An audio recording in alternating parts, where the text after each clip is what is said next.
अस्सलाम वालेकुम। Programme 45 minutes के साथ मैं हूं नाहिद चौधरी। नाज़रीन, आज के प्रोग्राम में हम बात करेंगे एग्रीकल्चरल रिफॉर्म्स के हवाले से। गवर्नमेंट इस पर बहुत ज़्यादा फोकस भी कर रही है और एक ज़रूरी मुल्क होने के नाते हमारी जो मुल्क की मईशत है, ज़राअत को उसका बुनियादी सतून भी कहा जाता है और हमारी मुल्क की GDP का 19% हिस्सा जो है वो ज़राअत पर मुश्तमिल है। और अगर पंजाब जैसे इलाके की हम बात करें तो वहाँ चूँकि सबसे बड़ा हमारा पंजाब जो सूबा है, तो वहाँ पर ज़रूरी पैदावार का सबसे बड़ा हिस्सा भी हमें नज़र आता है कि वो सबसे ज़्यादा कंट्रीब्यूट भी करता है। इसके अलावा अगर यहाँ पर कुछ मैं आपसे फिगर्स शेयर करूँ तो ज़राअत से मुतल्लिक़ बनी हुई जितनी भी मसनूआत हैं उनका हजम जो है वो मुल्क की आमदनी में 80% तक है। और इसके अलावा ज़रूरी शुबे से 42.3% आबादी का रोज़गार भी वाबस्ता है, यानी हमारे मुल्क की एक बड़ी आबादी जो है वो ज़राअत से उसका रोज़गार वाबस्ता है। अब इसके लिए हुकूमत जो है वो क्या इक़दामात कर रही है? रिफॉर्म्स की बात हमेशा की जाती है, लेकिन अब हमें कुछ ऐसी चीज़ें ग्राउंड पर नज़र आई हैं जिससे ये महसूस होता है कि इसकी तरफ ख़ास तवज्जो दी जा रही है और ऐसे बुनियादी इक़दामात जो है वो उठाए जा रहे हैं ताकि हमारा जो किसान है वो खुशहाल हो, उसको ट्रेनिंग दी जाए। और एक बहुत अच्छी चीज़ जो की है इस गवर्नमेंट ने, वो किसान कार्ड का इजरा किया गया है और किसान कार्ड जो है वो काश्तकारों को दिया जा रहा है। फिर हमने बजट में भी देखा इस मरतबा इस किस्म के इक़दामात किए गए। कुछ लोन्स भी जो हैं वो छोटे काश्तकारों को दिए गए हैं, उसमें कोई इंटरेस्ट नहीं है, ताकि वो अपने ज़रूरी आलात भी ख़रीद सकें और बाकी भी जो सारे काम है जो इससे रिलेटेड मशीनरी है, ये खादें हैं, वो ख़रीद सकें और उनको वो फ़राहम भी की जा रही है। इसके अलावा रिसर्च पर भी ख़ास तौर पर फोकस किया जा रहा है। अब ओवरऑल इसका हमें इम्पैक्ट क्या नज़र आएगा फ्यूचर में, इससे हमें कितना फ़ायदा होने जा रहा है, हमारा जो छोटा किसान है, छोटा काश्तकार है ख़ास तौर पर, वो इससे किस हद तक मुस्तफ़ीद हो पाएगा और मज़ीद हमें क्या करना है। फूड सिक्योरिटी एक बहुत बड़ा चैलेंज है और आने वाले दिनों में हो सकता है कि हमारे लिए मज़ीद पेचीदगियाँ पैदा करे। इसकी तरफ गवर्नमेंट की इस वक्त तवज्जो भी है, लेकिन इसके लिए क्या बुनियादी इक़दामात किए जा रहे हैं, ये सारी चीज़ें हम आज के प्रोग्राम में डिस्कस करेंगे। और जो शख्सियात इस वक्त मेरे पैनल को ग्रेस कर रही हैं उनका इंट्रोडक्शन मैं आपसे करा देती हूँ। सैयद हुसैन जहानिया गर्देज़ी साहब जो हैं वो हमें प्रोग्राम में ज्वाइन कर रहे हैं। आप सूबाई मिनिस्टर हैं फॉर एग्रीकल्चर पंजाब। बहुत शुक्रिया सर आपका हमें प्रोग्राम में वक्त देने के लिए। शुक्रिया। इसके अलावा डॉक्टर गुलाम मोहम्मद अली साहब मेरे साथ स्टूडियोज़ में, इस्लामाबाद स्टूडियोज़ में मौजूद हैं। आप चेयरमैन हैं PARC। सर आपका भी बहुत शुक्रिया। जिस तरह से मैंने रिसर्च के हवाले से बात की तो यकीनन ये हमें बता पाएंगे कि इस वक्त हम कहाँ स्टैंड कर रहे हैं। डॉक्टर मोहम्मद याकूब साहब हमें ज्वाइन कर रहे हैं। आप भी इनका ताल्लुक जो है नेशनल PD व्हीट प्रोजेक्ट से है। बहुत शुक्रिया सर आपका। व्हीट के हवाले से ख़ास तौर पर बहुत सारी चीज़ें हैं जो हमें क्लियर करनी है, वो इनसे हम समझने की कोशिश करेंगे। मैं चाहती हूँ पहले सैयद हुसैन जहानिया गर्देज़ी साहब की तरफ चलते हैं। सर ओवरऑल मुझे पंजाब के हवाले से थोड़ा सा बता दीजिएगा। गवर्नमेंट जो इक़दामात कर रही है, किसान कार्ड एक बहुत अच्छी चीज़ है और कर्ज़े भी दिए जा रहे हैं और इसके अलावा जो पहली मरतबा हमने देखा कि किसानों को बर वक्त अदायगियाँ की गई और 1100 अरब का बताया जा रहा है कि वो किसान के जब डायरेक्ट पॉकेट में गया तो उससे काफ़ी हालात हमें बेहतर नज़र आए। सर इस वक्त ख़ास तौर पर आपका फोकस जो है वो किन फील्ड्स पर है? बिस्मिल्लाहिर्रहमानिर्रहीम। आपने जैसे इंट्रोडक्शन में बताया है कि ज़राअत पाकिस्तान की रीढ़ की हड्डी है और पाकिस्तान एक ज़राई मुल्क कहलाता है और साथ साथ हम पॉपुलेशन डेंसिटी के हिसाब से दुनिया में छठे नंबर पे आते हैं। हमारी काफ़ी बड़ी आबादी है जिसको एग्रीकल्चर ने फीड करना होता है, तो इसके लिए मौजूदा हुकूमत ने ख़ास तौर पे ज़राअत पे तवज्जो दी है। वैसे तो माजी में भी हर हुकूमत ये कहती थी कि ज़राअत उनका फोकस है, लेकिन वो बातों की हद तक थी। इस दफ़ा आपने देखा कि प्रैक्टिकली काम हुए और उन प्रैक्टिकल इक़दामात की वजह से अब आपको ज़राअत में एक नुमाया तब्दीली नज़र आएगी, एक ज़राअत में एक बेहतरी होती हुई नज़र आएगी। और उसमें आपने अभी अपने तारुफ में बताया कि किसान कार्ड का इजरा किया गया है। किसान कार्ड एक बहुत ही अहम इंटरवेंशन है जो पाकिस्तान की हुकूमत ने, ख़ुसूसन पंजाब की हुकूमत ने किसानों के लिए की है। और इससे हम जो लीकेजेस थी गवर्नमेंट के जितने भी फैसिलिटीज़ या गवर्नमेंट की जितनी भी वो आती थी सब्सिडीज़ या और फैसिलिटीज़ काश्तकारों को, वो दरमियान में ही दाएं बाएं हो जाया करती थी। और किसान कार्ड के ज़रिए हर किसान को उसका शेयर जो है डिजिटल ट्रांजैक्शन के ज़रिए उस तक पहुंच जाएगा, जिसमें किसी किस्म की लीकेजेस का कोई तसव्वुर नहीं रहेगा। और इसका अब हमने तेज़ी से इस पे काम कर रहे हैं। और आपको ये जानकर खुशी होगी कि अभी तक हम 1 अरब से ज़्यादा की अमाउंट की सब्सिडी जो है किसान कार्ड के ज़रिए किसानों तक पहुंचा सके हैं। बाकी ये पुराने तरीक़ाकार भी अभी तक जारी है, जब तक हम तमाम किसानों को किसान कार्ड नहीं पहुंचा देते। लेकिन किसान कार्ड के ज़रिए ये लीकेजेस बंद हो गई हैं। उसके अलावा रिसर्च की जो आपने बात की है, तो रिसर्च का बजट पंजाब में ख़ास तौर पे पहले से डबल हो गया है। और हम रिसर्च को फोकस कर रहे हैं उन फसलों पे जिनकी हमें फूड सिक्योरिटी के लिए ज़्यादा ज़रूरत है और जिनकी एक्सपोर्ट पोटेंशियल हमारे अंदर ज़्यादा है। ख़ास तौर पे कपास का मैं यहाँ ज़िक्र करूँगा। कपास चूँकि आपने देखा कि साबका हुकूमतों की अदम तवज्जो की वजह से इसमें बहुत बड़ा डिक्लाइन आया था और आधे से भी कम इसकी प्रोडक्शन रह गई थी। हम ने पीक टच की थी 14 मिलियन बेल्स को, जो अब पिछले साल हमारे मुल्क की 5.8 मिलियन बेल्स हुई।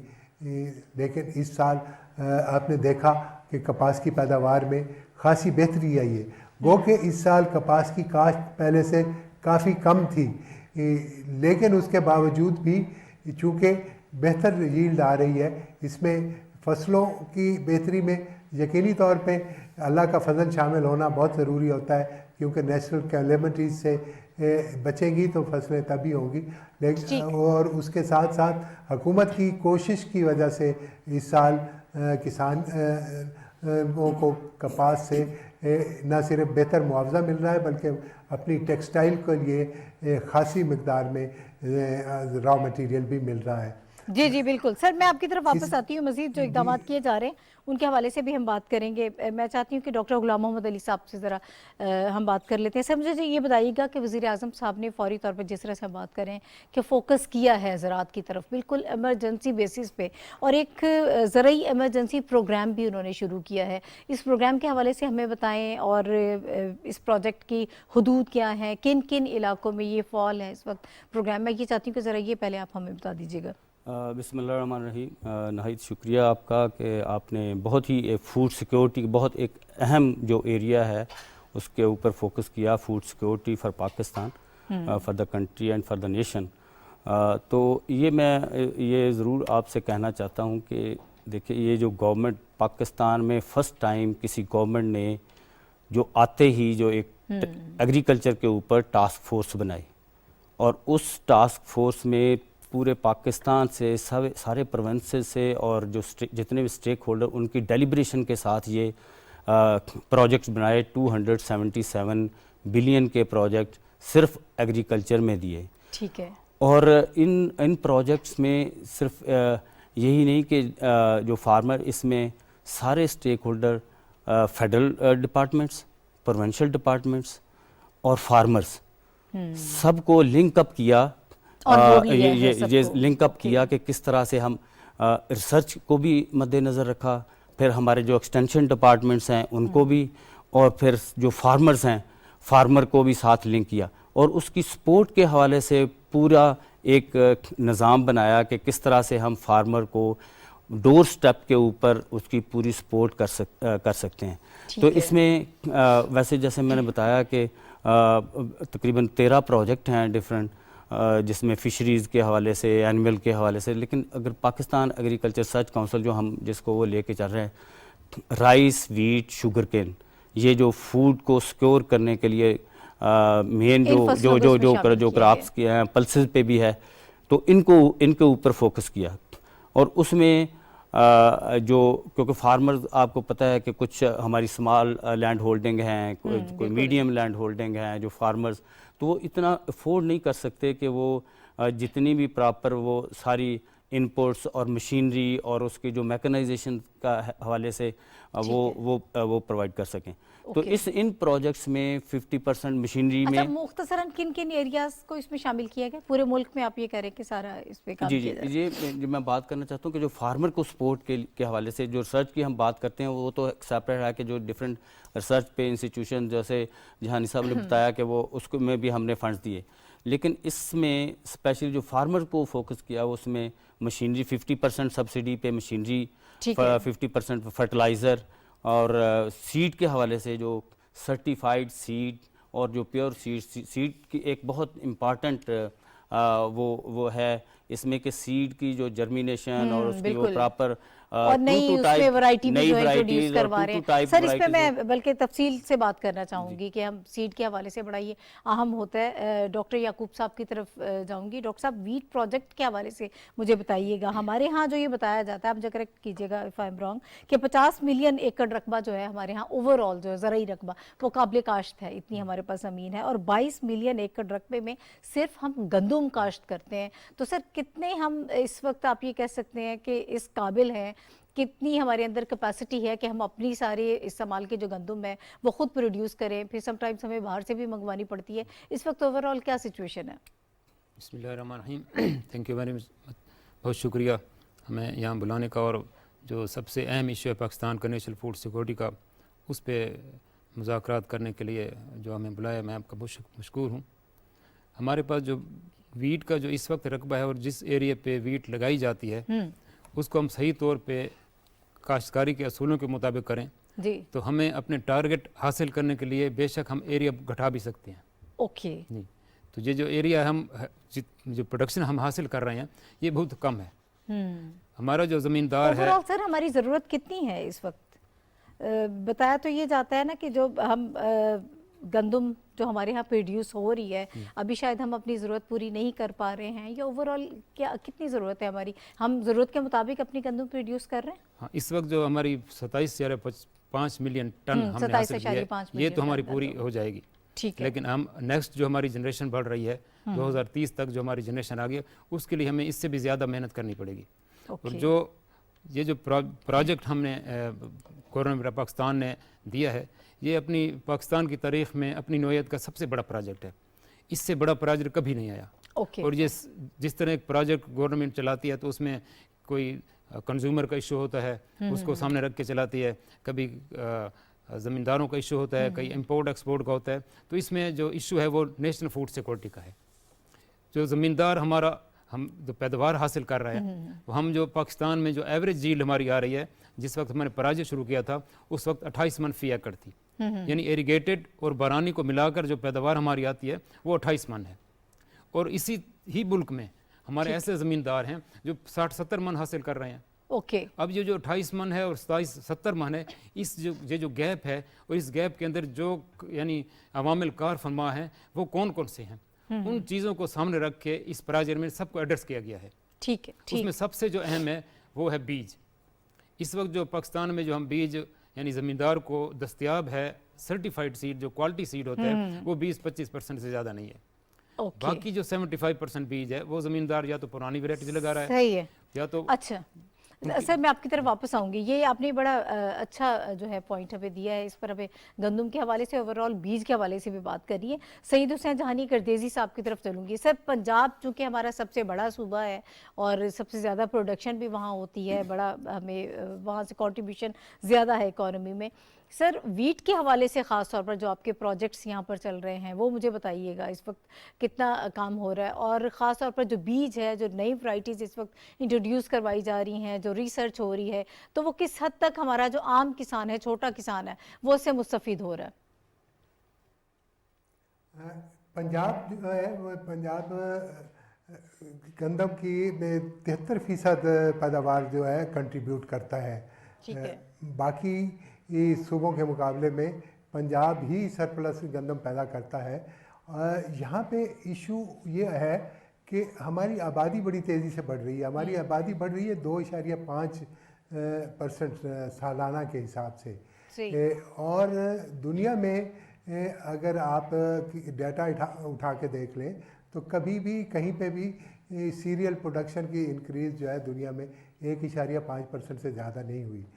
लेकिन हम कोशिश कर रहे हैं कि हम अपनी वीट की प्रोडक्शन जो है इसको हम तेज़ी से बढ़ाएं। और इसमें अभी जो डॉक्टर साहब ने बात की है कि हमारी ओवरऑल एवरेज जो है वो हमारी जो प्रोग्रेसिव ग्रोअर्स हैं उनकी पैदावार से काफ़ी कम है। और उसकी बुनियादी वजूहत दो हैं। एक तो हमारा जो बरानी इलाका है ना, वहाँ पे हमारी प्रोडक्शन ड्रॉप कर जाती है, वहाँ पे यील्ड एवरेज जो है वो कम हो जाती है। दूसरा हमारा मसला ये है कि हमारे तमाम काश्तकारों को बर वक्त इनपुट्स हासिल करने के लिए उन्हें कोई क्रेडिट फैसिलिटीज़ नहीं होती। बाकी मुल्कों में हमारे इंडिया की अगर मिसाल लें तो उनको काश्तकार को क्रेडिट फैसिलिटी बहुत ज़्यादा है। और यहाँ आप ने शुरू में बताया था कि पाकिस्तान का एग्रीकल्चर जो है जीडीपी में 19.3% कंट्रीब्यूट करता है, लेकिन हमारा जो एग्रीकल्चर सेक्टर को क्रेडिट मिलता है वो टोटल 7% मिलता है टोटल क्रेडिट के हुजम का। तो इस वजह से हम अपनी पैदावार को नहीं बढ़ा पा रहे। और अब मौजूदा हुकूमत ने ये कोशिश की है कि क्रेडिट फैसिलिटीज़ जो हैं उनको भी बढ़ाया जाए, वीट की पैदावार को भी बढ़ाया जाए, उसके साथ रिसर्च पे ख़ास तौर पे तवज्जो दी जाए। और उसका नतीजा है कि पंजाब में इस वक्त नई वैरायटीज़ जो पहले से ज़्यादा यील्ड देने वाली हैं, या हमारे यहाँ गंदम को जो एक और मसला दरपेश होता है कि हमारी वैरायटीज़ को रस्ट लगता है जिससे प्रोडक्शन बहुत नीचे चली जाती है। तो इस रस्ट की बीमारी की रेजिस्टेंट वैरायटीज़ भी हम अब नई ब्रीडिंग के ज़रिए इंट्रोड्यूस कर रहे हैं। और ख़ास बात ये भी है कि अब जो हम वैरायटीज़ बना रहे हैं उनको हम कहते हैं फोर्टिफाइड वैरायटीज़, जो हमारे माइनर एलिमेंट्स की जो अक्सर कमी होती है, जैसे जिंक और आयरन की कमी हमारे यहाँ अक्सर पॉपुलेशन में पाई जाती है। तो हमने अब जिंक फोर्टिफाइड वैरायटीज़ इंट्रोड्यूस कराई हैं जिनमें जिंक की मिक़दार ज़्यादा है और लोगों को ख़ास तौर पे ख़वातीन को एक्स्ट्रा सप्लीमेंट्स नहीं लेने पड़ेंगे। वो गंदम खाएंगी तो उनकी जिंक की डेफिशिएंसी कवर हो जाएगी। और ये नए इनिशिएटिव्स हैं जो हम ले रहे हैं। और इसके साथ साथ प्रोडक्शन में जो एवरेज चल रही है उसको हमने पहले इस हुकूमत के आने से पहले, अभी आपको पहले बताया गया कि 28 मन थी और उसको मुल्की लेवल पे 30 मन ले आए हैं, लेकिन पंजाब की एवरेज हम 31.25 मन पे ले आए थे पिछले साल। और इस साल हम कोशिश कर रहे हैं कि इसको 33 तक ले जाएं, 32 से बढ़ाएं। सर, ये जो फसलों की फी एकड़ जो पैदावार बढ़ाने के लिए जो नए तरीके राइज किए जा रहे हैं, क्या आप उसके हवाले से ही बात कर रहे हैं? जी, हम एक तो अच्छी वैरायटीज़ ब्रीडिंग ऐसी करके ऐसी वैरायटीज़ इंट्रोड्यूस कराना चाह रहे हैं जिनसे फी एकड़ पैदावार का पोटेंशियल उनमें ज़्यादा हो। दूसरा हम ये करना चाह रहे हैं कि किसानों को बर वक्त खाद और बीज खरीद करने के लिए क्रेडिट की बेहतर फैसिलिटी दी जाए, जो हमने किसान कार्ड इंट्रोड्यूस किया है उसके ज़रिए। तीसरा काम हमने शुरू किया है, आजकल जैसे अब गंदम की बिजाई का सीज़न करीब आने वाला है, तो हमने एक वीट सोइंग कैंपेन शुरू की हुई है आजकल। और हम मुख्तलिफ अजला में जाके वीट सोइंग की तरगीब देने के लिए और उनको बेहतर काश्तकारी के तरीके किसानों को समझाने के लिए हम हर शहर में सेमिनार्स मुनक़िद कर रहे हैं, किसान मेले मुनक़िद कर रहे हैं, ताकि किसानों को हम तरगीब दें कि वो ज़्यादा से ज़्यादा गंदम काश्त करें।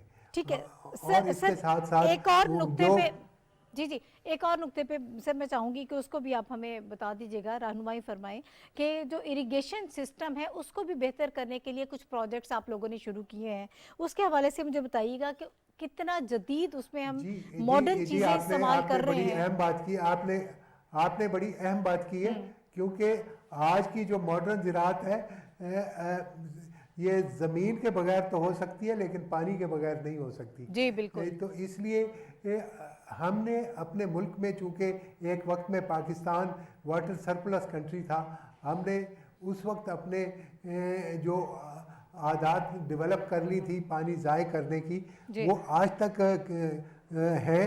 और अब जैसे जैसे वक्त गुजर रहा है हम वाटर डेफिशिएंट कंट्री हो रहे हैं, हमारा पर कैपिटा वाटर जो है वो कम होता जा रहा है, और अब हम वाटर स्केर्स कंट्रीज़ में हमारा शुमार होने लगा है। तो इसलिए हमने वाटर सेविंग के लिए हाई एफिशिएंसी इरिगेशन सिस्टम्स पे ख़ास तौर पे तवज्जो दी है।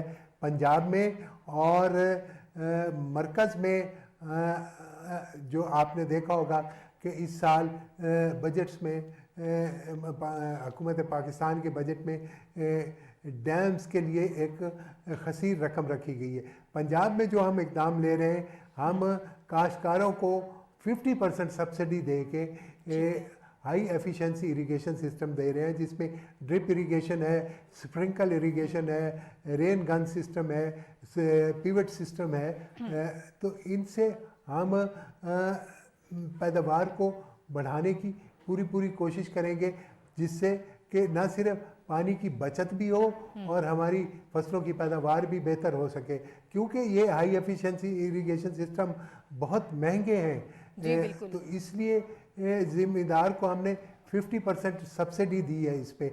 और अभी रिसेंटली हमने एक और काम भी किया है, जो 50% ज़िम्मेदार ने अपनी जेब से देना है, उसके लिए भी ज़िम्मेदार को एक एडिशनल लोन फैसिलिटी अवेलेबल हो, ताकि ज़िम्मेदार वो 50% भी लोन के ज़रिए पे कर दे और फिर इंस्टॉलमेंट्स में वो अपना लोन उतारता रहे। तो ये पानी पे तवज्जो देना बहुत ज़रूरी था, और इसको रियलाइज़ करते हुए इमरान खान साहब की हुकूमत ने जहाँ डैम्स बनाने शुरू किए, वहाँ ये इरिगेशन सिस्टम को भी बेहतर करने की कोशिश की है। क्योंकि हम जो फ्लड इरिगेशन सिस्टम अडॉप्ट किया हुआ था हमने, वो तो एक ऐसी लग्जरी है जो आज की दुनिया में अफोर्ड नहीं की जा सकती, लेकिन हम उसको अब अमेंड करने की कोशिश कर रहे हैं। और जहाँ हाई एफिशिएंसी सिस्टम नहीं है, वहाँ बेड एंड फरो सिस्टम को हम प्रेफरेंस दे रहे हैं, ताकि उससे भी पानी की सेविंग हो। ठीक है सर। आप मुझे डॉक्टर गुलाम मोहम्मद अली साहब से ये बताइएगा, जो प्रोजेक्ट्स आपने इस वक्त टारगेट किए हैं, क्या एक्सपेक्टेशंस हैं, अहदाफ क्या आप लोगों ने मुकर्रर किए हैं? बीज के हवाले से हम बात कर रहे थे कि उसके हवाले से बहुत ज़्यादा रिसर्च आप लोग कर रहे हैं, कितनी कामयाबी हुई है हमें अभी तक इसमें? इसमें जैसे वीट की अभी बात कर रहे थे, वैसे तो हमने इसमें वीट के टारगेट जो रखा है वो 7 मन है कि पर एकड़ यील्ड बढ़ाएंगे, up to the end of the project. लेकिन अभी जो पिछले 2-3 साल में जो इंटरवेंशंस नई इंटरवेंशंस की हैं सीड के हवाले से, मैकेनाइजेशन और बाकी, तो इस दफ़ा इस वक्त जो 2 मन से ऊपर हमने यील्ड बढ़ाई है पर एकड़ पाकिस्तान में, जो एवरेज जो 2 मन पर एकड़।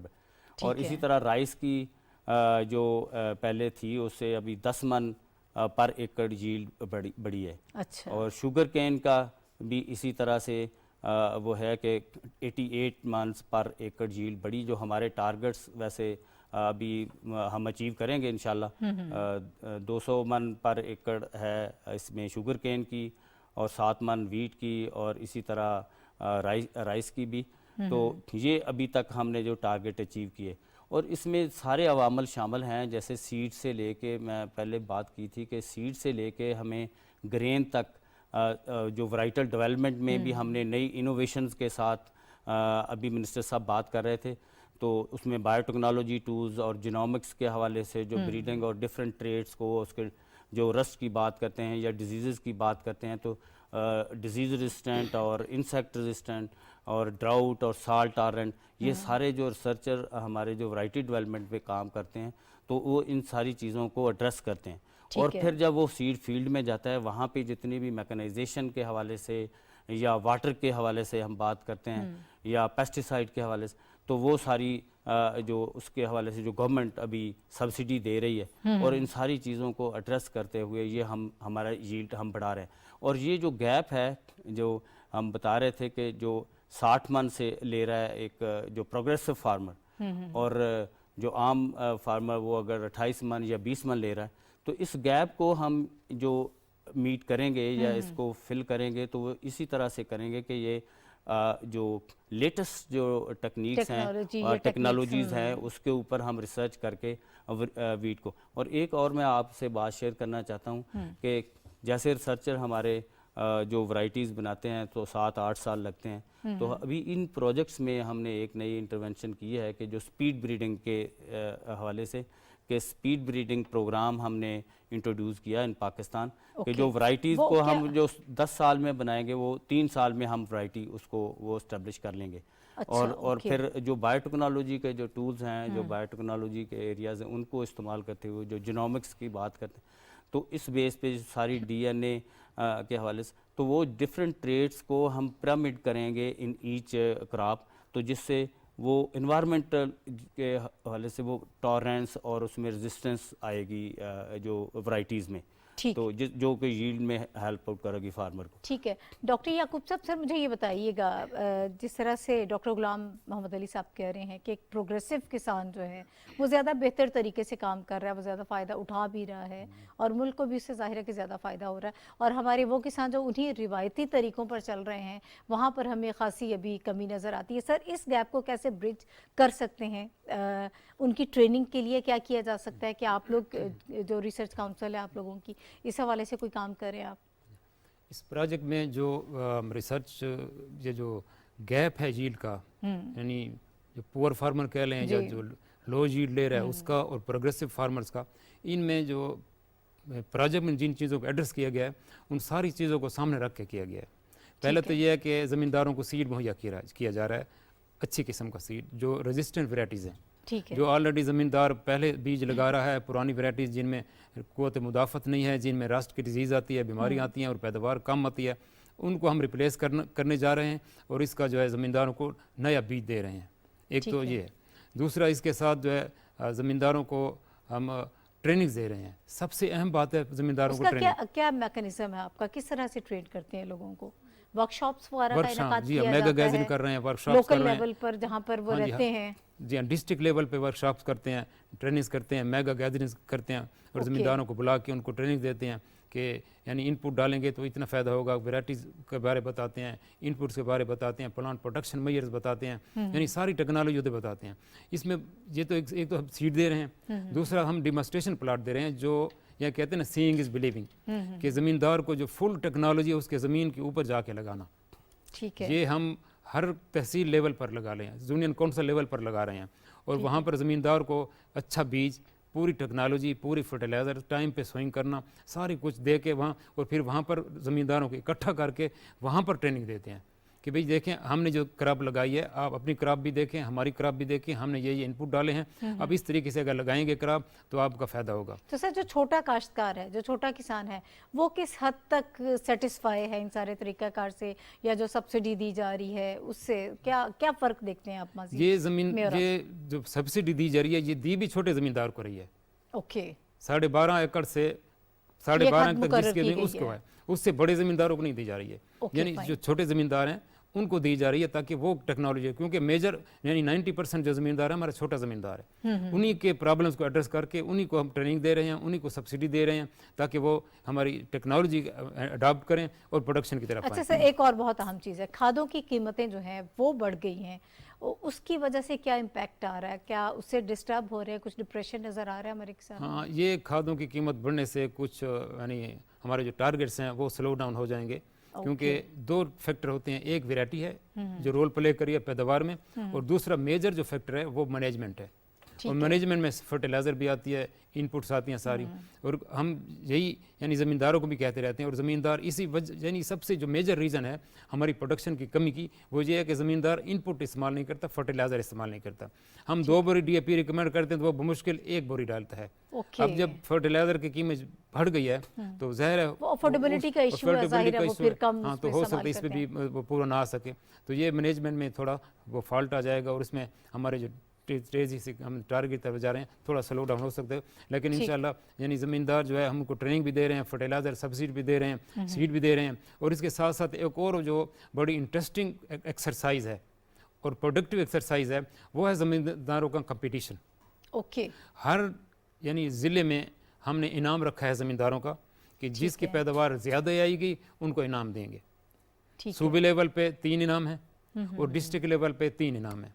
ज़मींदार हमारे हिदायत के मुताबिक बेहतरीन सीड लगाएगा अपनी मर्ज़ी से कंपटीशन के लिए। जिस तरह एक यानी कंपटीशन के लिए तैयारी की जाती है, वो इसी तरह कंपटीशन के लिए तैयारी करेंगे। एक इंसेंटिव ज़ाहिर दिया जाएगा तो फिर हर इंसान जो है वो कंपटीशन में आएगा। और उसको जो ज़िले लेवल पे है, हम जो फर्स्ट आएगा ज़मींदार उसको 3 लाख रुपए इनाम है, जो दूसरे नंबर पे आएगा उसको 2 लाख इनाम है, जो तीसरे नंबर पे उसको 1 लाख इनाम है, और जो सूबे लेवल पे टॉप करेगा उसको 6 लाख इनाम है, दूसरे नंबर पे 5 लाख है, और तीसरे नंबर पे 4 लाख इनाम है। इस तरह ज़मींदार जो है हमारे इनपुट की तरफ आ रहे हैं, टेक्नोलॉजी की तरफ उनको हम खींच के ला रहे हैं, और बड़ी आसानी से ये बड़ी अच्छी एक्सरसाइज है, तो इस तरफ वो आ रहे हैं। इसके साथ साथ जो सबसे बड़ा, चूँकि आप देखते हैं कि सबसे जो बड़ा ब्रेड बास्केट है वो पंजाब है, मेजर एरिया पंजाब का है गंदम का। इसमें 2 यानी आम जो इश्यूज़ हैं पाकिस्तान में, जो गंदम की पैदावार बड़ा कम करने के जो इशू हैं, इनके अलावा 2 इशू सिर्फ स्पेसिफिक पंजाब में हैं। एक तो लेट सोइंग है, काटन की वजह से, मेज़ की वजह से, शुगर कैन की वजह से या राइस की वजह से क्रॉप लेट हो जाती है। अच्छा। और दूसरा जो इश्यू है वो छट्टे के ज़रिए काश्त करते हैं। 2020-21 में जो 2019-20-21 में जो गंदम काश्त हुई है, 83% एरिया पे छट्टे के ज़रिए काश्त हुई है, जबकि हम कहते हैं कि ड्रिल के ज़रिए सोइंग करें। तो हम इन दोनों इशू को at the same time address कर रहे हैं कि लेट सोइंग भी ना हो और छट्टे से भी ना हो, इसलिए हम उनको मशीनरी प्रोवाइड कर रहे हैं। अच्छा, वतर ड्रिल दे रहे हैं, रबी ड्रिल से आप कह रहे हैं, छट्टा, हाँ, छट्टा ब्रॉडकास्ट करते हैं। ठीक है, ये मैं चाहती हूँ इस हवाले से पूछ लेते हैं। कुछ और चीज़ें भी मुझे पूछनी है, लेकिन सईद हुसैन जहानिया गर्देज़ी साहब से, सर ये 2 इश्यूज़ की तरफ इशारा किया है डॉक्टर याकूब साहब ने कि एक तो लेट हो जाती है फसल, और दूसरा वो छट्टे के ज़रिए कहते हैं कि जो काम किया जा रहा है।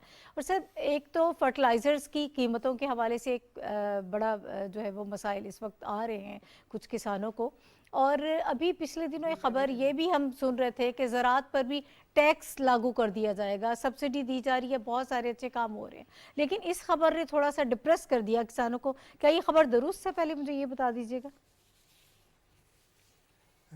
पहली बात तो ये है कि ज़राअत पे जो टैक्सेशन है रूटीन की वही है, उसमें कोई इजाफा नहीं किया जा रहा। लेकिन अभी रिसेंटली जो IMF के साथ निगोसिएशंस हो रही हैं, उसमें कोई अगर एडिशनल कंडीशनैलिटी आई तो फिर वो ज़िम्मेदारों पे ट्रांसफ़र होगी, और अल्लाह करे कि ऐसा कंडीशनैलिटी ना आए कि वो फिर हमारे इनपुट्स पे सेल टैक्स की जो खबर हम सुन रहे हैं हम कि तमाम इनपुट्स पे सेल टैक्स लगाया जाएगा, तो हम वो लगा तो यकीनी तौर पे, चूँकि इस वक्त इम्पोर्टेड इम्पोर्ट्स बहुत महंगे हैं, सेल टैक्स अगर लगा तो फिर ये वायबल नहीं रहेगा। जैसे कि आपने खाद की कीमतों की बात की, खाद की भी यही स्टोरी है कि जो इम्पोर्टेड खादें हैं, जो मसलन फास्फोरस की खाद जो हमारे मुल्क में नहीं बनती और ज़्यादातर इम्पोर्ट होती है, तो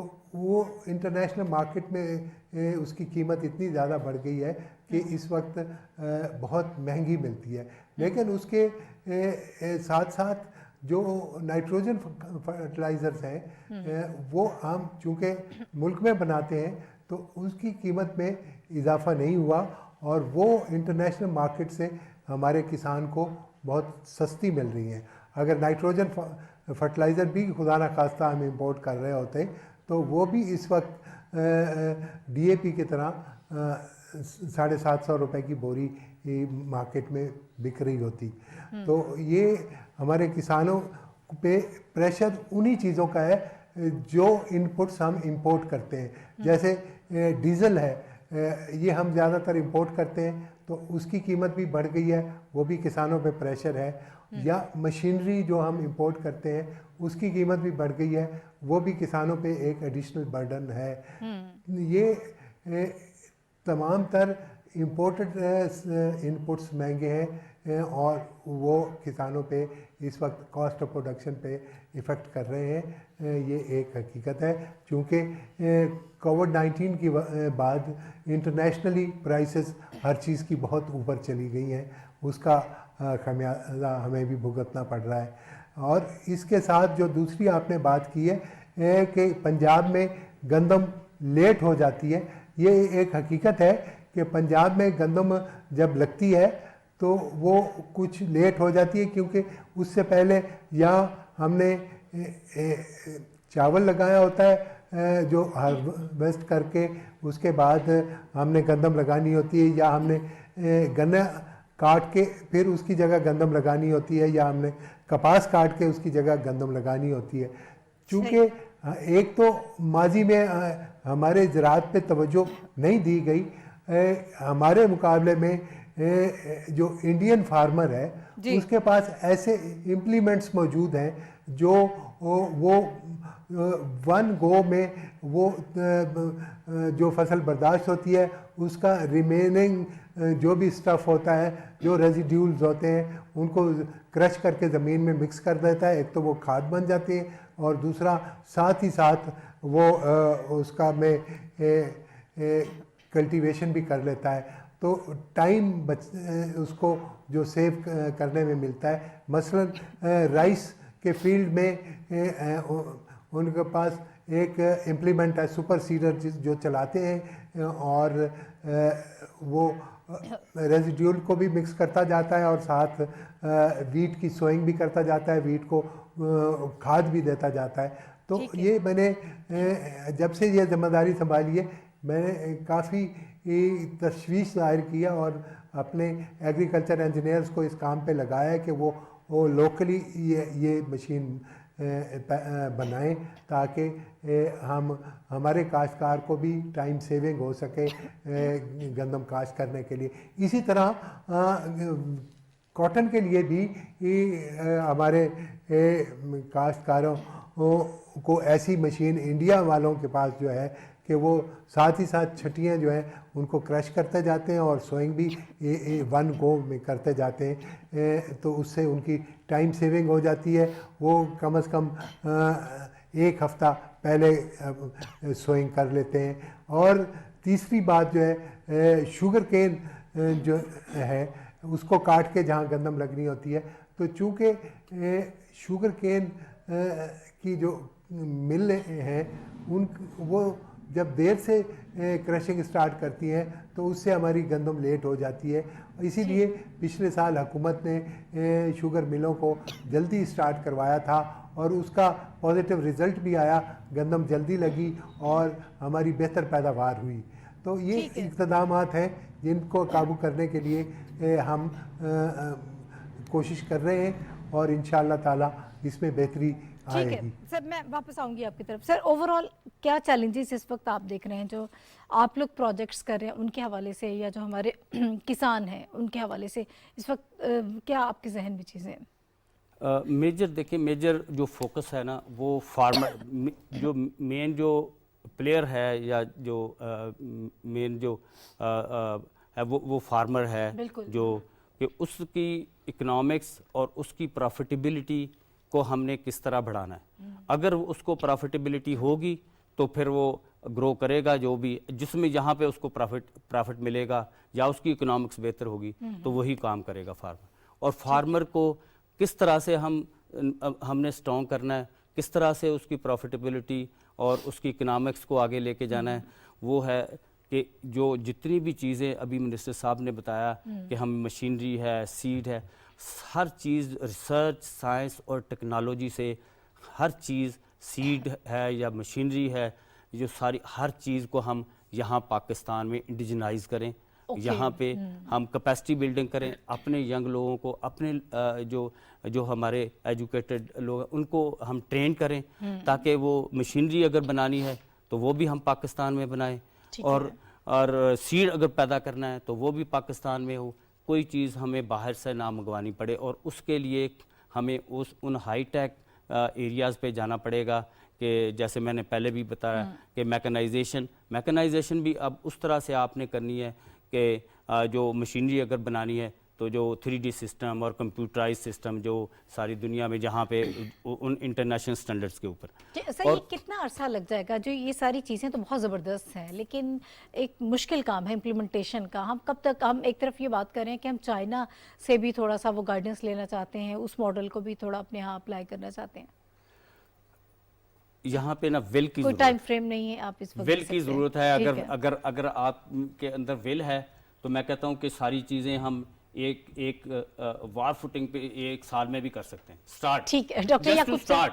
ओके। तो और दूसरा ये है कि जो हमारी प्रोडक्ट्स हैं, अगर जो सरप्लस है, जैसे पोटैटो है, बाज़ वो मार्केट में फिर उसकी प्राइस कम हो जाती है, ज़्यादा फार्मर ग्रो कर लेता है, तो उसको हम इन प्रोडक्ट्स को, ऐसी प्रोडक्ट जो हम सरप्लस है उसको एक्सपोर्ट के हवाले से हमारा जो बाहर बैठा है एम्बेसडर या जो भी हमारे वहाँ पे अटैचीज बैठे हैं, वो हमारी पाकिस्तान के लिए मंडियाँ ढूंढे कि ये हमारी चीज़ लें और वहाँ पे सेमिनार करें और अपनी मैंगो जैसे है, हमारा सिट्रस है और बाकी जो प्रोडक्ट्स हैं उसके लिए एक और मैकेनिज्म भी हमें अपनाने की जरूरत है, क्योंकि इनकी शेल्फ लाइफ कम होती है, तो उसके लिए फिर मुख्तलिफ और भी चीज़ें जो हैं वो हमें रिक्वायर्ड है। सर मैं वक्त बिल्कुल ख़त्म हो रहा है, डॉक्टर साहब मुझे ये बताइएगा बतौर एक एक्सपर्ट आप क्या तजावीज़ इस वक्त देंगे हमारे किसानों को, क्या मैसेज होगा आपका?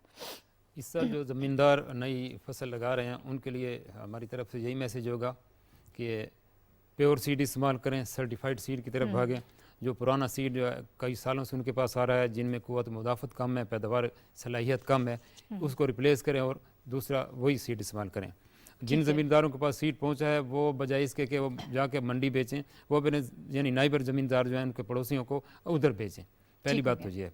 दूसरा टाइम पे सोइंग करें, क्योंकि टाइम पे सोइंग जब हम नहीं करते, जो रिकमेंडेड डेज़ हैं उनके बाद अगर हम लेट सोइंग करते हैं तो हमारे तजर्बात से ये साबित होता है कि अगर एक दिन हम लेट करते हैं तो 1 एकड़ से हमें 15 से 20 किलो बीज यानी जो पैदावार जो है फ़ी दिन फ़ी एकड़ लेट हो जाती है। यानी अगर 1 एकड़ को 10 दिन लेट करेंगे तो 4 मन पैदावार कम आ जाएगी, उसकी प्रोडक्शन 4 मन कम आ जाएगी। तो इसलिए टाइम पे सोइंग करें। ठीक है। दूसरा ये है कि इनपुट जो है फर्टिलाइज़र, हमारा ज़मींदार जो है 1 बोरी DAP बचाने के लिए अपने 15-20 मन का नुकसान कर देता है, तो लिहाजा उसको चाहिए कि अब 1 बोरी DAP न बचाए, बल्कि इनपुट जो हम रिकमेंड करते हैं वो पूरी खाद डाले, टाइम पे डाले और उनको, ताकि उनको अपनी पैदावार का पोटेंशियल मिले। तो ये कोई यानी इसमें वो कोई जादू नहीं करते जो 50-60 मन ले रहे हैं, वही सिर्फ यही है कि इनपुट डालते हैं, छोटी चीज़ों की तरफ तवज्जो देते हैं, अंडरस्टैंडिंग उनकी ज़्यादा बेहतर है और हम वो चाहते हैं कि हमारे आम किसान में भी वो अंडरस्टैंडिंग हो। गर्दी सब की तरफ जा रहा है मुझे सर, वक्त थोड़ा कम है, क्विकली अगर आप रिस्पॉन्ड कर दें। एक तो हमारे यहाँ मिडल मैन का किरदार बहुत अहम है, उसको रिड्यूस करने की कोशिश की जा रही है, उसको कैसे मिनिमाइज किया जा सकता है, आप लोग क्या कर रहे हैं? फिर कोल्ड स्टोरेज वाला जो इशू है वो थोड़ा सा इसको देख ली, बता दीजिए कि कैसे आप इसको फिक्स करने की कोशिश कर रहे हैं। जो आपने मिडल मैन की बात की है तो उसके हवाले से तो मैं आपको बताऊं कि हमने एक रिफॉर्म किया है, हमने नया कानून लागू किया है जिसमें पैमरा एक अथॉरिटी बनाई है, पंजाब एग्रीकल्चर मार्केटिंग अथॉरिटी है जो अब मंडियों को रेगुलेट करती है। दूसरी बात यह है कि जब से ये पुराना मंडियों का कानून आया था 1979 में, उस वक्त पंजाब में 122 मंडियाँ थी पूरे पंजाब में, और फिर 1979 से लेके 2021 तक 13 मंडियाँ और ऐड हुई। तो टोटल हमारे पास 135 मंडियाँ थी, लेकिन हमने अब जो वो चेंज लाए हैं, हमने प्राइवेट सेक्टर को मंडियाँ खोलने की इजाज़त दे दी है और वो प्राइवेट सेक्टर अब मंडियाँ बना रहा है। और पहले जो ये मिडल मैन और आड़ती हजरात फलीस करते थे फार्मर्स को, अब कंपटीशन की फ़िज़ा पैदा होगी और उससे वो उनका जो सिस्टम था फलीस करने का, उसमें कमी वाक़ होगी।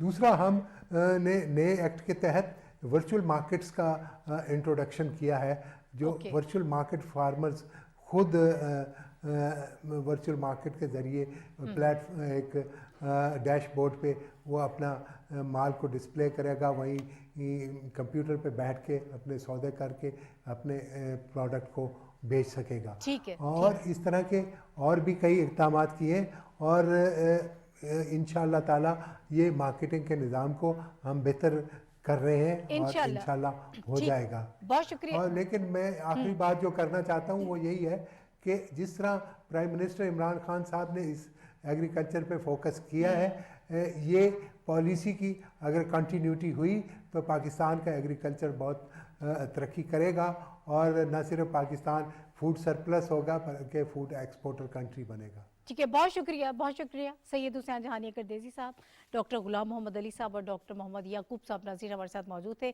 एग्रीकल्चर रिफॉर्म्स के हवाले से हम इस वक्त गुफ्तगू कर रहे थे कि हुकूमत बहुत फोकस भी कर रही है और ये वक्त की बहुत अहम ज़रूरत भी है। इंशाल्लाह आने वाले दिनों में हम देखेंगे कि इसकी क्या हमें बेहतरी इसमें किस हद तक नज़र आती है। एक्सपेक्टेशंस बहुत ज़्यादा हैं और जो इकदाम किए जा रहे हैं उससे यही महसूस होता है कि इंशाल्लाह आने वाले दिनों में हमारा किसान भी खुशहाल होगा और ओवरऑल भी जो फूड सिक्योरिटी के चैलेंजेस हैं उसको हम कर सकते हैं। इसके साथ ही राही चौधरी को इजाज़त दीजिए। अल्लाह हाफिज़।